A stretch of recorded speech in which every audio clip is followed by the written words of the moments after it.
Então, boa noite de novo para todo mundo. Me apresentar.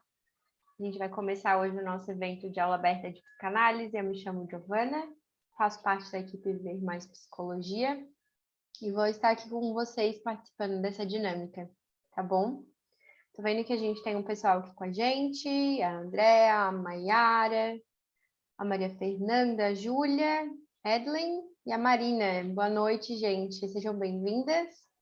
Fiquem à vontade para deixar a câmera ligada, para fazer pergunta no chat, para o microfone também, tá? Essa aula é para vocês e é um projeto para que vocês tenham despertado essa curiosidade pela psicanálise, tá bom?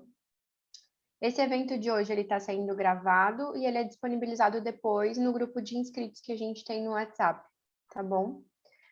E eu vou aproveitar agora que o tema é psicanálise e divulgar que a gente ainda está com inscrição aberta para nossa pós-graduação, estudos de pós-graduação em psicanálise para esse semestre ainda, tá? Então, a turma vai começar dia 14 de abril, semana que vem, e o curso está incrível, porque ele tem as disciplinas e matérias como o desejo do inconsciente, compreensão sobre sexualidade, a psicanálise na vertente freudiana, na vertente lacaniana, na kleiniana também. Então, tem estudos sobre os atos falhos, os xistes, e todos os primeiros passos para vocês se tornarem uns psicanalistas capazes de auxiliar os seus analisandos, tá bom? Então, é um curso muito bacana. Não precisa ser formado em psicologia para começar a cursar. Os estudantes, a partir do sétimo semestre, conseguem começar esses estudos também, tá? Então, vem com a gente, entre em contato com a nossa equipe. Eu vou deixar no chat o grupo de interessados também, para vocês trocarem uma ideia com a nossa equipe, com outras pessoas também, que já estão matriculadas com a gente, tá? E podem comprovar que o curso vai ser muito legal, tem uma grade muito bacana e também um corpo docente de professores incríveis, tá? Todo mundo muito especializado e muito bacana, tá bom? E também, nesse mês, eu queria divulgar a nossa pós, que vai começar semana que vem. E semana que vem a gente também tem mais um evento super bacana, dessa vez é uma jornada, é a jornada de psicoterapia de casal e família. Ela vai acontecer no dia 15, às 9 horas da manhã. É um evento gratuito, em que a gente convida 2 professores para trabalhar essa temática, e cada professor traz um tema muito bacana. E nessa jornada de psicoterapia de casal e família, a gente convidou a professora Luciana para conversar sobre o manejo técnico nos conflitos de casal e de família, e a professora Girlane para conversar sobre a utilização da ressonância na prática clínica. Tá? Então, essa jornada ela é gratuita, ela dura o período da manhã, vai ser no próximo sábado, e ela também, a gente disponibiliza certificado opcional também, tá? Então, é um evento bem bacana, também que traz professores que fazem parte da nossa equipe Viver, né? E nessa ideia de abrir a curiosidade de vocês para essas temáticas, tá bom? E tá todo mundo aconchegado, todo mundo pronto. Vou falar um pouquinho sobre o que é o tema, apresentar o professor de hoje, tá? E de verdade, gente, abram as câmeras, abram os microfones, perguntem no chat, abre o microfone e pergunta. Não escondam suas dúvidas, essa aula é para isso. Então, a aula de hoje é a psicanálise na história, tá bom? E para trabalhar esse tema, a gente chamou ele que é psicólogo, psicanalista, mestre em psicologia pela UFSC, doutorando em psicologia pela UFSC também, possui experiência no atendimento a crianças e imigrantes e faz pesquisa em intersecções entre psicanálise e cultura em política também, nosso professor Lucas Alves. Vou dar agora a palavra ao professor colocar a sabedoria dele com a gente também e compartilhar muito sobre esse tema. Bem-vindo, professor. Tudo bem? Obrigado, Mari. Tudo bem? Boa noite, pessoal. Boa noite. Agradeço a todos que estão aqui presentes. Véspera de um feriado, né? Sexta-feira Santa, para ouvir um pouco mais sobre psicanálise, sobre o pai Freud. Bom, a Mari já me apresentou, né? Eu estou agora no terceiro ano do doutorado aqui na UFSC, moro em Florianópolis.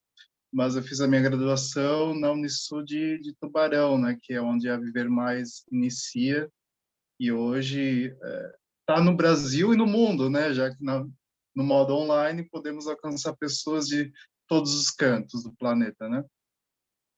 Bom, eu vou falar um pouco sobre a história da psicanálise, assim, um voo pela psicanálise, porque falar da história da psicanálise demandaria todo um curso, né? Mas eu vou focar na criação, nessa criação original de Freud, os principais desdobramentos, como ela se insere no pensamento da época onde ela surgiu, né, como ela se articula às ciências, às epistemologias, aos modos de produção de saber daquele período, né? Pensando numa data, assim, não tem uma data específica para a criação da psicanálise. Eu diria que, assim como o psicanalista está em formação permanente, a psicanálise também está em formação permanente, atendendo às demandas do seu tempo, né? Mas se a gente for pensar numa data, eu colocaria 1896, é quando Freud abandona a hipnose para se dedicar àquilo que ele veio a chamar de método psicanalítico, mas que foi se aperfeiçoando, se desdobrando ao longo de toda a sua vida, né? Freud morre em 1939, no início da Segunda Grande Guerra. Conceitos muito importantes, livros muito relevantes para a psicanálise, eles surgem depois dessa data, né? Mas é ali que Freud começa a aplicar alguns das ferramentas centrais, estruturantes do método psicanalítico. Bom, antes de falar da psicanálise, eu vou falar do contexto histórico e cultural que ela surge, porque isso nos ajuda a compreender os sintomas daquele período, né, o modo de pensar, de se relacionar, e como a psicanálise ela entra como algo assim disruptivo nesse cenário, né, que promove um descentramento das epistemologias básicas daquele período. Então, na Europa, né, era o período do imperialismo, também chamado neocolonialismo, as grandes potências como França, Inglaterra, Alemanha, Império Austro-Húngaro estavam dominando o mundo, né, sobretudo desenvolvendo colônias na África, em partes da Ásia. Então, havia uma forte onda militarista, né? Uma ideia de progresso, de cultura, mas marcada por muitas contradições, porque à medida que as ciências, as técnicas avançavam dentro da Europa, fora dela se praticava verdadeiras barbáries, né? Por isso que Walter Benjamin vai dizer que todo documento da cultura é também um documento da barbárie, porque se praticamente se escravizava as pessoas, mesmo após o fim da escravidão institucionalizada, e se invadia territórios, se extraía recursos, né? E todo esse contexto permitiu que a Europa se desenvolvesse como nenhuma outra parte do mundo, né?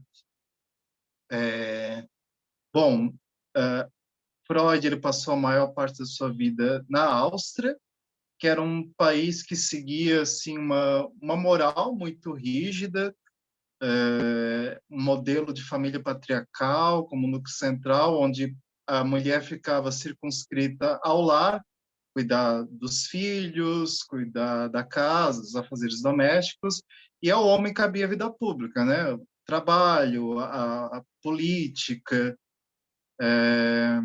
O Foucault, esse famoso filósofo francês, vai dizer que nesse período o que dominava a sociedade era a biopolítica. Biopolítica é esse controle da população como um todo, né? Então, o que marca a biopolítica? Um avanço do Estado, né, em todas as esferas, que vem com a criação de hospitais, de clínicas, de desenvolvimento de instâncias jurídicas, presídios, né, o Estado ocupando todo o espaço social, controlando esse espaço social. Na medicina, você tem um foco muito grande no corpo, na mensuração do corpo, no seu esquadrinhamento, numa preocupação grande com o controle populacional. A população precisava crescer, as pessoas precisavam viver mais para atender a demanda do capitalismo emergente naquele período.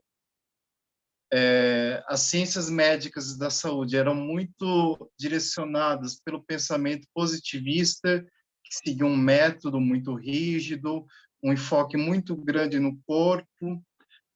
Na psicologia, né, o que predominava era o método do Wundt, que desenvolve a psicologia científica e experimental.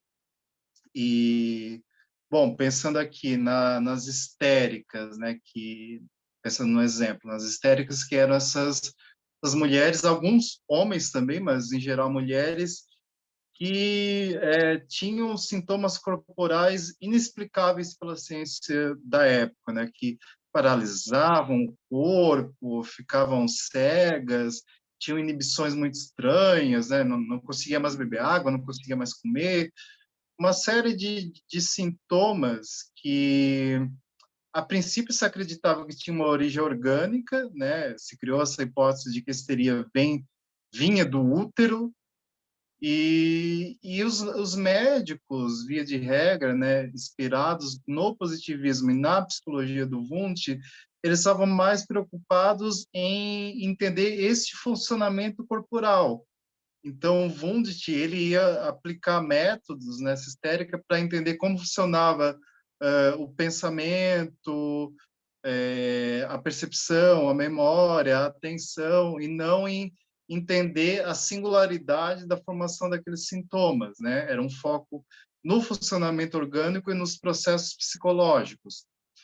Então, na psicologia de Wundt, a gente pode pensar que o sujeito ele está excluído, né? Essas mulheres histéricas, elas não podiam falar por si, elas eram faladas por um outro, né?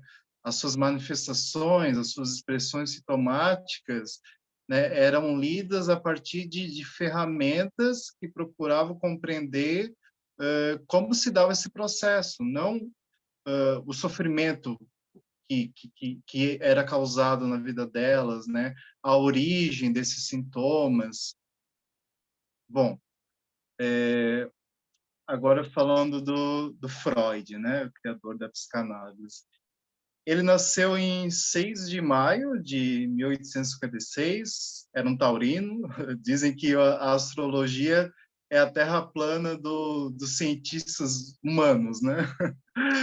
Em uma cidade da atual República Tcheca, que na época era Tchecoslováquia, e fazia parte do Império Austro-Húngaro. Ele vinha de uma família judaica. Ele ingressou na Faculdade de Medicina em Viena, atual capital da Áustria, aos 17 anos. Inicialmente, ele pensava em fazer direito, mas ele acabou sendo atraído para a medicina pelo interesse nas ciências naturais. Ele gostava muito da teoria da evolução, do Darwin, ele gostava de estudar plantas, animais, e ele tinha um grande interesse pelas criações humanas, pela arte, pela filosofia, pela literatura, pelo pensamento e pela criatividade, né? Ele era um aficionado pela cultura de modo geral, mas também pelas ciências naturais, o que o encaminhou para a faculdade de medicina. Depois de formado em medicina, ele se especializou em neurologia e foi trabalhar no Hospital Salpêtrière, em Paris, com um famoso médico na época, Charcot.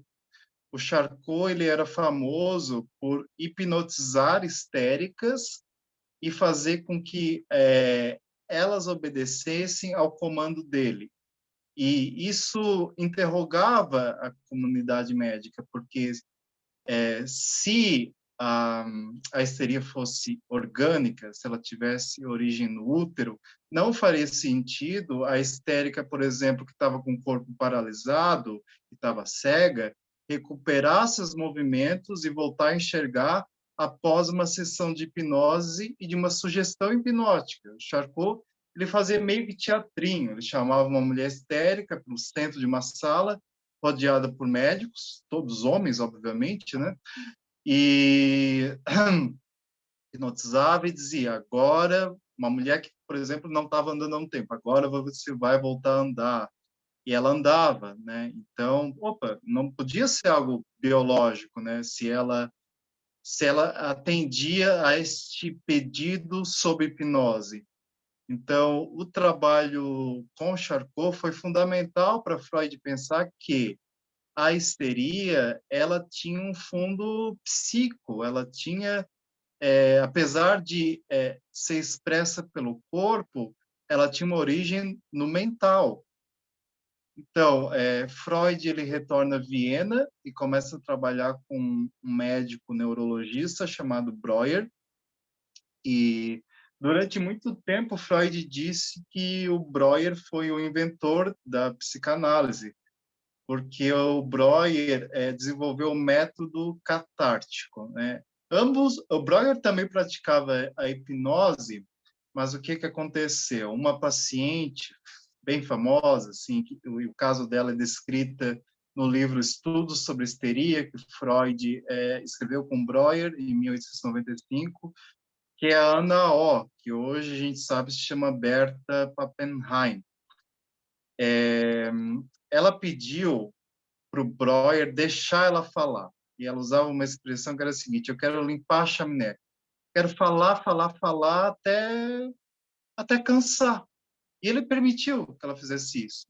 Um dos poucos médicos naquele período que permitia que uma mulher falasse sobre o seu sintoma, que não reduziu aquele sujeito a um corpo que precisava ser mensurado, que precisava ser compreendido a partir de processos orgânicos e psicológicos, que trouxe para a cena novamente a singularidade, a subjetividade, um sujeito que tem uma história, que tem traumas singulares, que tem vivências que não os iguala ao outro, porque são vivências próprias, né? Então,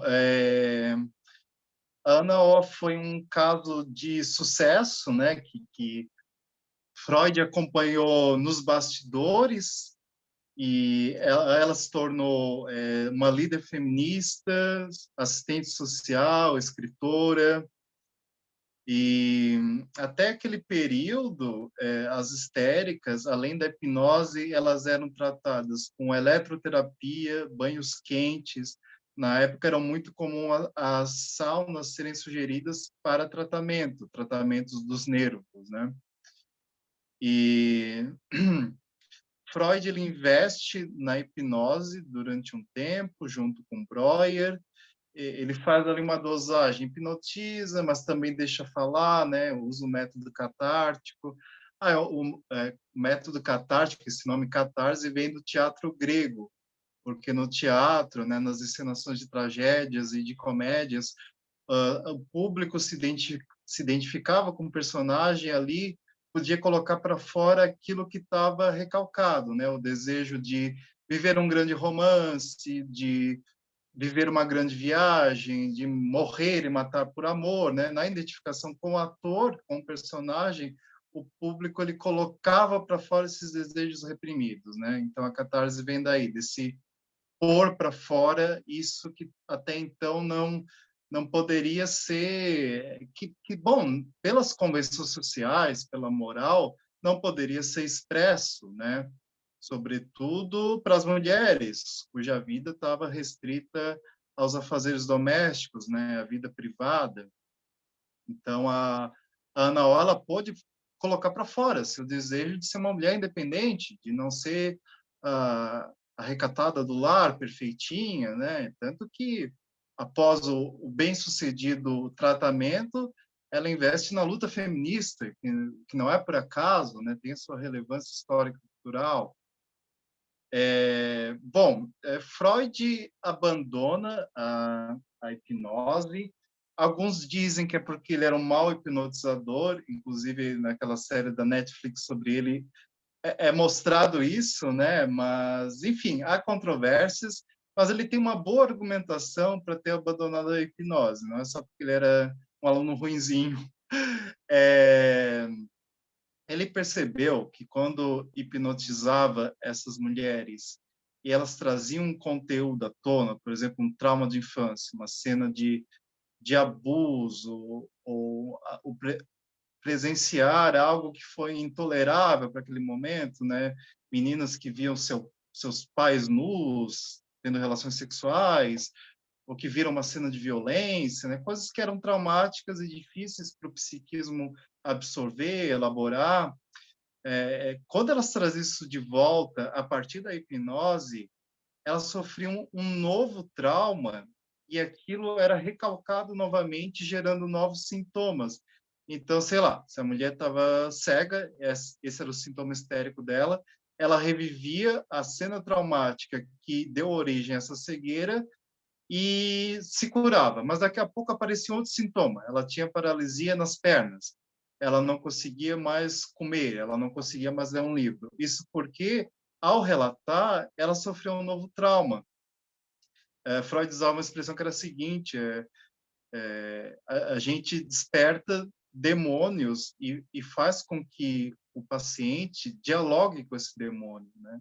Isso que estava ali sustentando o sintoma, né? Aterrorizando a vida desse sujeito. Então, na hipnose, é como se o sujeito se deparasse com um demônio que surge de maneira abrupta na vida dele. Então, ele foi percebendo que a hipnose acelerava um processo que deveria ocorrer pela palavra.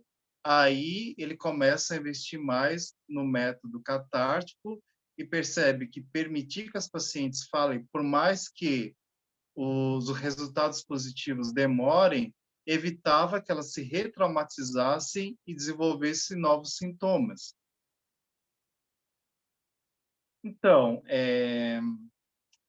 a partir de uma série de encontros, de casos analisados, de leituras, né, Freud vai desenvolvendo o método psicanalítico, que se pauta na associação livre, na atenção flutuante, na transferência e na interpretação.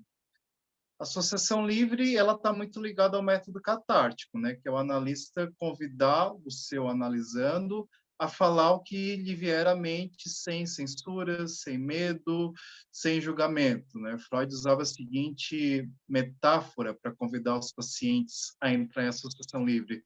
Imagine que você está em um trem, né? Trens eram comuns na Europa, ainda são, e você está observando a paisagem, né? E você precisa relatar tudo o que você vê pela janela. Então, o paciente ele tinha que relatar tudo o que ele visse pela janela do seu psiquismo, né? Tudo que viesse à sua mente como imagem deveria ser contado para o analista. E aí, da parte do analista, é, haveria atenção flutuante, que é não ficar focado em todos os detalhes do relato do paciente, mas naquilo que poderia contribuir para a sintomática dele. Então, palavras que se repetem, cenas que se repetem na vida dele, os chamados atos falhos, os relatos de sonhos, né, as oscilações, troca de palavra, né, evitar alguns assuntos. A transferência é pensar que na análise, no setting analítico, o sujeito revive relações amorosas da vida dele, projeta no analista afetos que outrora foram projetados em outro sujeito, nos pais, irmãos, amigos, professores, namorados, enfim, de alguma forma o analista vai servir como corpo para esse personagem ou estes personagens que tiveram uma relevância afetiva na vida do sujeito. E aí é nesse momento que surgem as resistências, né? Que o analisante vai querer parar, porque ele não quer viver relações amorosas que eventualmente foram frustradas, não deram certo, foram traumáticas, combinaram uma situação de opressão, de violência, enfim, fracassaram de alguma forma, como toda relação amorosa fracassa, né? É impossível, assim, nenhuma relação vai nos completar, vai nos trazer totalidade. Essa história da metade da laranja não existe para a psicanálise, né? A gente vai tentando encaixar a despeito dos desencaixes permanentes, né? E a interpretação é essa posição do analista de recolher o conteúdo desse relato e devolver a interpretação. Eu entendo que você se envolve com esse tipo de pessoa porque você tinha essa relação com seu pai, com sua mãe, etc. Isso foi se repetindo na relação com professores, na relação com o patrão. Só que, assim, a interpretação ela não precisa necessariamente vir como esse relato completo, né? Eu entendi que você faz isso, por isso, por isso, por isso, mas o analista pode devolver como uma pergunta que ele cria a partir do que ele já interpretou, fazendo o analisante perceber que ele criou um padrão de repetição, que ele se insere em determinados contextos, em determinados modos de se relacionar, de desejar, porque algo lá atrás o impulsionou a isso, né? Ele se coloca nas relações de uma determinada forma. Então, o que Freud faz, né, na linha de Breuer, é colocar o sujeito, a fala do sujeito, no centro, né? Não que ele abandone o corpo, né? Mas o corpo ele passa a ser compreendido a partir de uma dimensão biopsicossocial, né? O corpo ele é biológico, mas ele também é psico e ele também é subjetivado pela cultura, pela sociedade, pelas normas, né? Por isso que no início eu falei do contexto histórico-cultural da Europa, porque ele é extremamente importante para a gente compreender o que levou Freud a percorrer esse caminho, né, e se deparar com aqueles sintomas hegemônicos. A histeria era o sintoma de uma sociedade patriarcal, que impedia que as mulheres acessassem determinados espaços, que as mulheres tivessem o direito de falar por si, né? Hoje os sintomas são outros, não é mais a histeria. Hoje, enfim, abundam aí sintomas que estão na beira da neurose, da psicose, como transtorno borderline, autismo, algumas depressões, né? São sintomas diferentes porque a sociedade hoje é diferente, né? Então, Freud resgata algo que era praticado já na Grécia Antiga pelos sofistas. Os sofistas praticavam uma espécie de psicoterapia verbal. Muitos filósofos da Grécia Antiga tentavam assim se afastar da medicina, porque eles entendiam que a medicina reduzia a essência do sujeito, do ser humano, eles chamavam de homem, né? Enfim, sociedade patriarcal, ao corpo, né? Mas sempre houve uma resistência, uma dissidência na filosofia, né, nas artes, na literatura, onde o sujeito podia se encontrar como alguém que fala por si, que tem uma história, que não é meramente um corpo que vai ser manuseado por uma equipe médica, né, ou por cientistas que vão nomear, vão, enfim, compreender processos. E nos filósofos, né? Freud bebe muito nos filósofos e dramaturgos da Grécia Antiga, né? O mais famoso, sem dúvida, é o Sófocles, que escreveu Édipo Rei. Uma das teorias mais conhecidas de Freud é o complexo do Édipo, e parte dessa história do homem que mata seu pai sem saber que ele era seu pai, spoiler, mas já tem mais de 1000 anos, então pode dar spoiler, e casa com a sua mãe sem saber que ela é sua mãe, né? E Freud usa esse complexo para pensar a constituição psíquica de um sujeito que ama pai e mãe, mas ao mesmo tempo também hostiliza pai e mãe. Tem uma ambivalência afetiva, né? Amor e ódio estão sempre muito próximos, né? E essa historinha, né? Ela constitui aquilo que a psicanálise vai chamar de identificação e de constituição do desejo, né? Tu deseja determinadas coisas porque teu pai e tua mãe desejaram. Se identifica com traços do teu pai e da tua mãe. E ao longo da vida a gente vai se identificando com outras pessoas. Nosso desejo ele é maleável, ele vai se construindo nos encontros, né? Bom, e também ele lia muito os filósofos do seu tempo, Descartes, Spinoza, Kant, Schopenhauer, Nietzsche. Ele gostava muito dos artistas do renascentismo, Leonardo da Vinci, Michelangelo. Ele tem 2 textos, um sobre o da Vinci, outro sobre Michelangelo. Ele gostava dos autores românticos, como Goethe, né, para pensar os impasses do homem moderno, a loucura, o amor, a culpa, a vergonha. Autores realistas como Balzac, Flaubert, Victor Hugo, Ibsen, que denunciavam uma racionalidade moderna, né? Porque vamos pensar, a modernidade que surge lá no século XVI, ela institui um novo tipo de sujeito, né? E Descartes ele tem uma grande relevância nisso. Ele cria um método para pensar como se estrutura a nossa subjetividade. E esse é um método binário, onde mente e corpo estão separados, né? E já Spinoza ele vai meio que na contramão do Descartes. Ele pensa que mente e corpo estão juntos, né? Que nós somos sujeitos completos, movidos por afecções, afetos alegres e afetos tristes. Então, parece que Freud ele procura criar um método que é uma herança cartesiana, mas ao mesmo tempo ele está tão imerso, ele é tão influenciado pelos literatos, pelos filósofos e por alguns autores dissidentes dessa racionalidade moderna, né, que priorizava o racional, né, aquilo que é controlado, aquilo que é planejado, que ele pôde escutar o inconsciente, que é isso que foge do controle, é isso que escapa da nossa razão, né? Que está no campo dos afetos,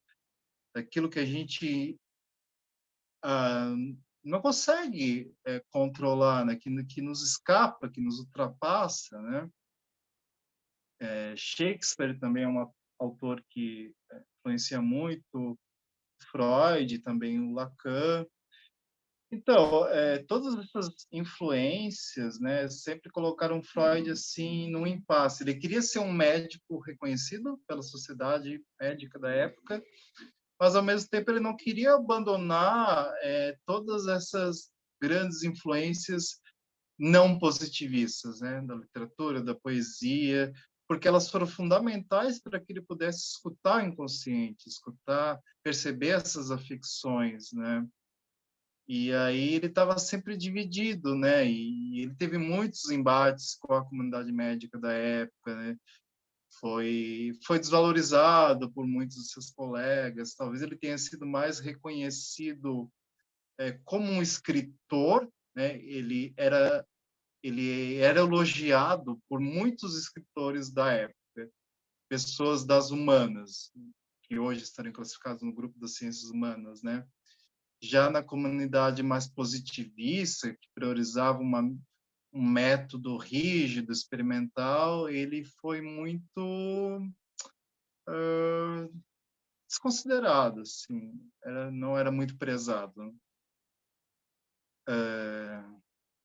Bom, Freud vai falar que o psiquismo ele é composto por camadas, né? Camadas de histórias, camadas de memórias, e a investigação psicanalítica vai desvelando todas essas camadas, né, que são camadas do inconsciente, ou seja, que até então o sujeito não conseguia se dar conta, e vendo como elas se entrelaçam. Ele comparava o aparelho psíquico a Roma, né, que é uma cidade que tem diversas camadas de história, né, tem da antiguidade, da Idade Média, da Idade Moderna, né, camadas que vão se sobrepondo no mesmo espaço, camadas de história, né. O Renato Mezan, que é um psicanalista brasileiro, professor da PUC, diz que as fronteiras da psicanálise não são como cercas ou muralhas, mas são como litorais, como declives de um rio, divisões entre montanhas, que é essa divisão que não está muito bem estabelecida, onde os dois lados se encontram, né? E E isso fala muito dessa tradição do Freud, né, de tentar mesclar diversos saberes para fundamentar esta ciência, né? Bom, o Freud vai dizer que a psicanálise ela promoveu o terceiro grande golpe ao narcisismo do ser humano. Que o primeiro seria o do Copérnico, dizendo que a Terra não é mais o centro do universo. O segundo seria do Darwin, dizendo que nós e todos os animais descendemos de um antepassado em comum. E o terceiro foi a descoberta do inconsciente, que diz fundamentalmente que nós não somos mais senhores de nossa própria morada. Nós não controlamos os nossos pensamentos, nossos atos, nossos desejos, algo que nos escapa, que é inconsciente e que, portanto, nos deixa fora do controle, né? Freud ele vai vendo que de perto ninguém é normal, né? Como na música Vaca Profana do Caetano Veloso, né? Há um movimento do Freud de pensar o sintoma não como algo patológico, mas como uma formação de compromisso entre consciente e inconsciente. E isso expande bastante a noção de sintoma, né? Porque na medicina há os manuais nosográficos, né? Que analisam um fenômeno e dizem esse sujeito sofre disso, né? Esse é o sintoma dele. Para a psicanálise, o sintoma, de certa forma, forma a identidade. A própria identidade é um sintoma, aquilo, o modo como tu se apresenta para ti mesmo e para o social. Porque é isso, é um arranjo entre aquilo que é da ordem do inconsciente, né, do que está recalcado, do que foi traumático, das experiências esquecidas, e do consciente que quer controlar, que quer organizar isso. Às vezes, sintomas trazem sofrimento, como era o caso dos sintomas histéricos, às vezes eles estão bem alinhados ao laço social, o sujeito ele consegue lidar bem com esse compromisso que foi assumido entre seus traumas e aquilo que o consciente conseguiu organizar.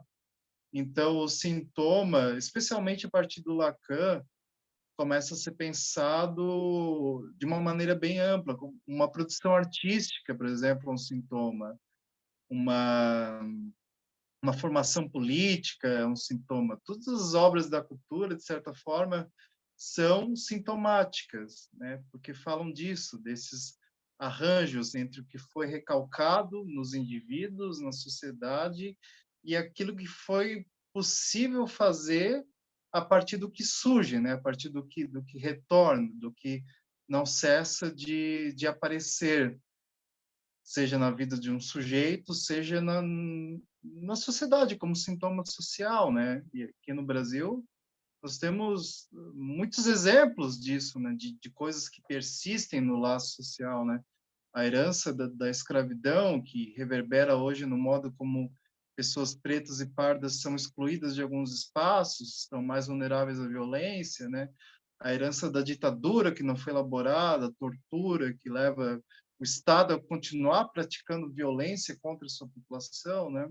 Essas questões elas estão articuladas, né? Porque o sujeito e a cultura eles vão se constituindo de uma maneira especular, né? Os valores de uma sociedade atuam na formação subjetiva da população, né?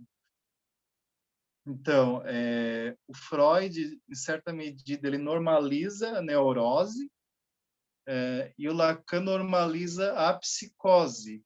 Só que não é um movimento meio paradoxal. Eles normalizam essas estruturas para dizer que todos têm as suas anormalidades singulares, né? O sexual, ele sempre traz algo de incômodo, ele traz um mal-estar, porque justamente nós não encontramos uma completude com o outro, né? há sempre um mal-estar permanente na sociedade. Mal-estar é isso de não estar bem, tu não estar acomodado com a sua situação. Mas isso não é, sim, não podemos ler isso numa visão maniqueísta, que é ruim, mas é algo que está aí, né? É uma realidade do laço social, da formação do sujeito, e que nós podemos fazer algo a partir disso. O mal-estar nos move, né? Mobiliza os nossos desejos. Se a gente não está bem numa determinada situação, né? Se eu não estou confortável nessa cadeira, eu vou buscar o conforto, né? E essa busca pelo conforto é uma busca pelo prazer. Isso é da ordem do sexual, né? Para Freud, um bebezinho que fica pegando no seu pé, ou que chupa um bico, ou que, enfim, faz qualquer coisa ali com os objetos ao seu redor, com o seu corpo, ele está sendo movido pela libido, né? Pelo sexual. Então, o sexual, para a psicanálise, tem esse sentido muito amplo, né? E não, certamente não se restringe ao encontro de genitais, né? Bom, o Freud escreveu muitos livros, muitos. As obras completas dele têm 23 volumes, e em cada volume, às vezes, se encontra até 20 escritos, né? Alguns menores, outros muito longos, né? E eu organizei aqui alguns dos escritos de Freud que eu considero fundamentais para entender esse percurso que ele faz, né? Do momento que ele cria a psicanálise até a sua morte, né? Então, um deles eu já comentei, que é o Estudo sobre Histeria, de 1895, marca o início da psicanálise e é uma obra que sistematiza os principais casos de histeria atendidos por Freud e Breuer até aquele momento. Em 1900, Freud escreve A Interpretação dos Sonhos. É uma obra densa que se mantém muito atual até hoje, onde ele analisa o mecanismo de formação de um sonho, né? Ele vai dizer que o sonho é a via régia para o inconsciente, porque ele é uma manifestação dos nossos desejos inconscientes, muitos desejos inconfessáveis, né? O desejo de matar uma pessoa que tu ama, porque no inconsciente tudo é antitético, né? Tudo é claro e escuro ao mesmo tempo. Amor e ódio estão juntos, né? Preto e branco. Não existe essa divisão. Essa divisão, esse binarismo, ele surge na consciência. No inconsciente vem tudo junto. Os opostos estão juntos, né?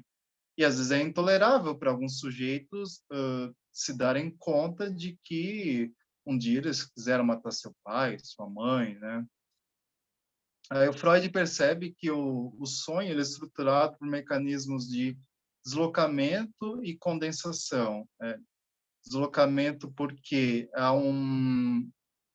há contextos e pessoas que se deslocam, né?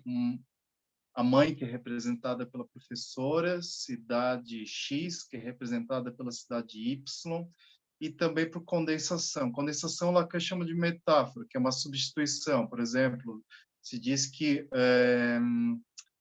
uma pessoa é forte como um leão, então a pessoa pode sonhar com um leão porque há algo sobre a força no sonho dela. Só que assim, a construção do sonho ela é muito singular, né? Tem aspectos da cultura que direcionam a formação de um sonho, mas tem algo que é da história do sujeito. Então é impossível criar uma cartilha dos sonhos. Ah, sonhou com cobra significa que você está com receio de ser traído. Não. Por exemplo, na língua portuguesa, né, o verbo cobrar, né, a conjugação alguém que cobra, é igual à palavra cobra. Então, a pessoa pode ser com cobra porque está preocupado com as suas dívidas, né? Porque a fatura do cartão de crédito está vencendo, isso é angustia. Eu lembro do sonho de uma analisante, né, que falou que um cão muito grande pulava em cima dela. Aí, em análise, na interpretação, nós chegamos a conclusão não, né? Mas nós percebemos que esse cão ele falava do caos caos caótico, né, de um caos que ela não estava conseguindo administrar na vida dela. Então, a interpretação do sonho é algo que se constrói na análise. O analista lança ideias que às vezes colam no paciente, às vezes não, às vezes ele vai dizer que não tem nada a ver, e geralmente quando ele resiste muito à interpretação é porque ela faz algum sentido. Às vezes o analisante aceita muito fácil aquilo que ele gostou de escutar, né? E aí talvez não tenha tanto efeito. Mas, enfim. Outra obra importante é Psicologia da Vida Cotidiana, de 1901, né? Um ano depois da interpretação dos sonhos, onde Freud vai falar dos atos falhos e dos xistes, né? Atos falhos é tipo, se atrasa para a sessão, troca uma palavra por outra, né? E xistes são piadas, né? Chacotas, ironias, sarcasmo. Em 1905, ele escreve os 3 ensaios sobre a teoria da sexualidade, que tem impacto social e científico bem grande. Ele vai dizer que a criança é uma perversa polimorfa, porque ela ainda não organizou as suas pulsões, né? Aquele exemplo que eu dei do bebê que obtém prazer com o bico, com o seu pé, e que isso é sexual, é desenvolvido aqui, né? E imagina, para uma sociedade moralista que super protegia as crianças, isso foi um verdadeiro escândalo, né? Então ele teve muita coragem de expor essa obra naquele período. E boa parte do rechaço da comunidade médica em relação às obras dele começa aí, né? Ou se fortalece aí. Claro, quando ele trouxe a questão dos sonhos, já foi algo bem polêmico. Que isso? Médico falando de sonho. Quem fala de sonho é poeta, quem fala de sonho é artista, não é médico. Aqui é coisa séria. Sonho não é coisa séria, né? Mas para Freud era muito sério. E essa é uma das obras mais lidas e comentadas no mundo inteiro, a interpretação do sonho. Em 1914, ele escreve sobre o narcisismo, onde ele vai trazer a ideia de que nós nos constituímos a partir do outro, de identificações, de que não há indivíduo, que somos todos divididos, porque há consciente e inconsciente, há uma série de pessoas que fazem parte da nossa história e que constituem a nossa identidade, né? Em 1920, ele escreve o Além do Princípio do Prazer, onde é desenvolvido o conceito de pulsão de morte, que é essencial para pensar várias questões da psicanálise que vão se aglutinando em torno desse conceito. Além desse contexto de fim de Segunda Guerra, tinha um contexto da pandemia de gripe espanhola, né? Foi lá mais ou menos 100 anos, né? 100 anos antes da pandemia que a gente viveu de Covid. E a filha dele morreu na pandemia. Depois, um ano depois, em 1921, ele escreve Psicologia das Massas e Análise do Eu, e aí se inicia uma fase mais social do Freud, onde ele vai pensar dinâmicas sociológicas, formação de grupos, autoritarismo, a função do líder, o fascismo, e isso coincide, né, com a formação do fascismo na Itália e uma pré-formação do nazismo que acabaria levando boa parte da família do Freud para campos de concentração, né? E é o que o levou a migrar para a Inglaterra em 1938, porque senão ele seria morto pelos nazistas, né? Em 1923 ele escreve O Ego e o Id, onde ocorre a inauguração da segunda tópica, que até então ele trabalhava com uma divisão do aparelho psíquico entre consciente, inconsciente e pré-consciente. E aqui ele vai falar de uma outra divisão, que é do id, o lugar das pulsões e do conteúdo recalcado, e do eu, que é essa instância organizadora, que seria a mais consciente de todas.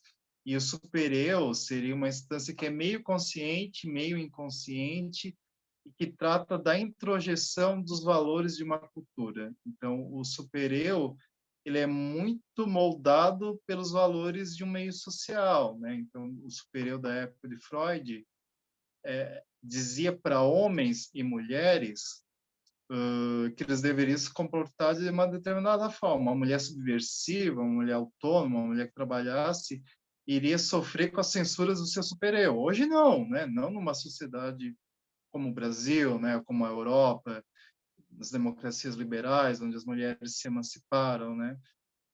Então, hoje, se diz que hoje o super-eu, ele cobra muito mais que as pessoas gozem, né? Gozem consumindo, gozem, enfim, usando drogas, transando, porque a gente vive numa sociedade liberal que nos impulsiona a obter prazeres, né? Obter prazeres corporais. Então, há uma mudança do discurso desse super-eu, desse estatuto, e, portanto, das formações sintomáticas também.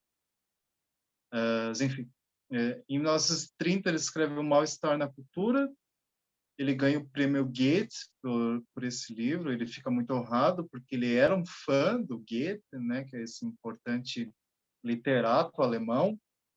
No Mal-Estar na Cultura, ele vai trazer a ideia de que para viver em sociedade, para viver na cultura, a gente vai ter que reprimir pulsões. E isso causa um mal-estar, né? A gente nunca está satisfeito porque tem algo ali que precisa permanecer recalcado no inconsciente, não pode vir à tona. Porque se a gente permitisse que tudo que está no id, que é esse lugar das pulsões, a pulsão de morte, viesse à tona, nós, em suma, mataríamos uns aos outros muito rápido. Então, tem que haver esse controle. A sociedade faz uma certa regulação, estados, instâncias jurídicas, as escolas, e a gente vai introjetando isso e recalcando aquilo que precisa ser recalcado. Então, tem uma certa engrenagem aí que nunca vai nos deixar satisfeitos. Em 1937, ele escreve Análise Terminável e Interminável, onde ele vai discutir a formação permanente do analista. Ele vai dizer que o analista, ele, quando termina a sua análise, ele se autoriza a ser analista, né, e se autoriza a partir de si, mas também de alguns outros, mas ele não deixa de ser analisante, né? Ele não deixa de continuar trabalhando as suas questões inconscientes, porque a análise ela produz ondas no psiquismo, ela mobiliza o desejo e isso é permanente, né? Não vai ter um ponto final que diz este é um analista pronto, né? Então, e também na postura do analista com seus analisantes, vamos pensar o analista dá uma certa alta, mas não quer dizer que aquele analisante está curado, quer dizer que aquele analisante está divertido do seu funcionamento psíquico, dos seus sintomas, que ele mais ou menos vai saber lidar com aquilo sem entrar em grandes crises, né? Tem pessoas que precisam ficar em análise a vida inteira, tem pessoas que depois de um ano resolvem questões pontuais e conseguem manejar isso durante toda a vida sem precisar voltar para análise. Então é muito singular, mas a análise permanece mesmo que as sessões de análise terminem, porque tem algo aí das elaborações que continua. Né? Essas são eu diria que são as grandes obras de Freud, assim, que mostram bem qual foi o percurso que ele seguiu, desde os estudos sobre histeria até essas considerações sobre a formação do analista. E é isso. Obrigado. A gente que agradece, professor, muito bacana ver, realmente, né, falar sobre a jornada da psicanálise é uma coisa que dá direito a um curso inteiro, né, um semestre inteiro. Mas eu gostei da expressão que tu falou, esse voo na psicanálise, foi muito bacana fazer esse voo hoje, né, em que a gente olhou assim, olhou realmente de cima todos esses temas e todo esse percurso que foi reconhecer a histeria, né, trabalhar ela e fazer com que ela fosse reconhecida pelas pessoas também, né? Uhum. Então, agradeço ao professor por mais uma vez topar fazer um evento com a gente. E, pessoal, agradeço a todo mundo que ficou aqui até agora. Se alguém tiver alguma dúvida e quiser mandar aqui no nosso chat, tá bom? A Edley escreveu no chat. Ótima aula, Obrigado, obrigada. Edna. Querida, muito obrigada pela sua participação, ter ficado aqui com a gente até agora. Então, gente, é isso. Muito obrigada pela participação no evento. Obrigada, professor. Obrigada, pessoal, que ficou aqui com a gente. Que vocês. Eliane também. Ótima aula, obrigada. Obrigada, Ana Beatriz. Obrigada, Obrigado. Andréia. Obrigada, Júlia. Gente, obrigada de verdade por terem ficado aqui com a gente nessa véspera de feriado, véspera de Páscoa. Tá? Então, encerro o evento de hoje desejando um ótimo feriado, uma ótima celebração de Páscoa para vocês. Muito obrigada, tá? Obrigada, gente. Bom, obrigado. Tchau, tchau. Tchau, tchau. Feriado.